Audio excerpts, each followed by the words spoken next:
అసలు ఈ స్టోరీ ఏ రకంగా ఎంచుకొని ఏ రకంగా తీసిండో శర్వానంద్ గారు మాకేం అర్థం కాలేదు.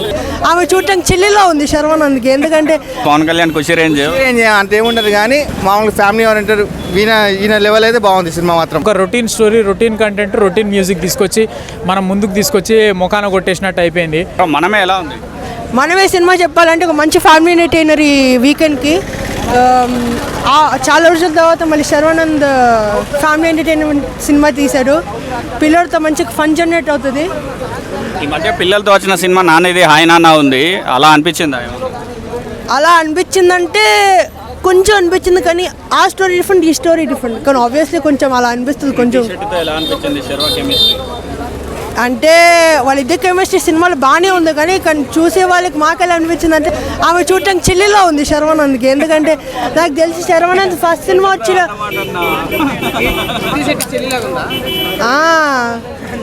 అంటే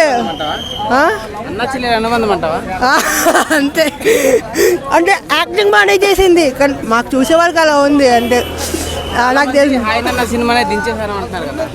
ఆయన కొంచెం కొన్ని ఆస్పెక్ట్స్ కొన్ని అలాగే ఉంటుంది. ఇంత సమ్మర్లో ఇప్పుడు వచ్చి సినిమా చూడడం అవసరం అంటామంటే ఏం చెప్తాం?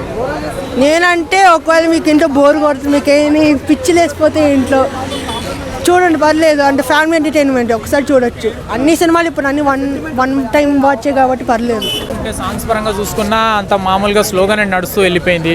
అసలు ఈ స్టోరీ ఏ రకంగా ఎంచుకొని ఏ రకంగా తీసిండో శర్వానంద్ గారు మాకేం అర్థం కాలేదు.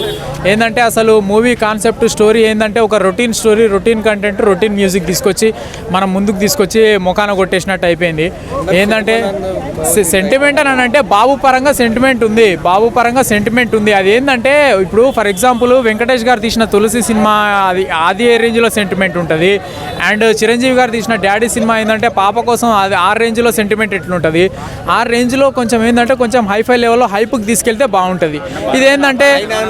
ఇది ఎట్లుందంటే ఇంటర్వెల్ సీన్ వచ్చేసేసి హీరోయిన్ ఏంటంటే మామూలుగా ఒక హీరోయిన్కి ఇద్దరికి మధ్యలో లవ్ బాండింగ్ సీన్స్ ఉన్నట్టుగా ఉండాలి, కానీ హీరోయిన్ చూసుకుంటేనేమో నా ఫియాన్సీ అని చెప్తుంది.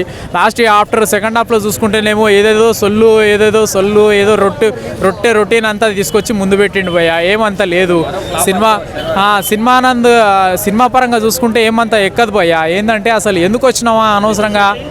కృతి శెట్టి గారు అంటే భయ్యా ఏంటంటే ఇప్పుడు వీళ్ళకు ఇచ్చిన యాక్టింగ్ పర్ఫార్మెన్స్ పరంగా చూసుకుంటే వాళ్ళ యాక్టింగ్ గురించి మనం తప్పు పట్టడానికి లేదు, కానీ అటు ఏంటంటే story, direction, background score, music అసలు ఏది కూడా సరిగ్గా అంత మైండ్కి ఎక్కలేదన్నమాట.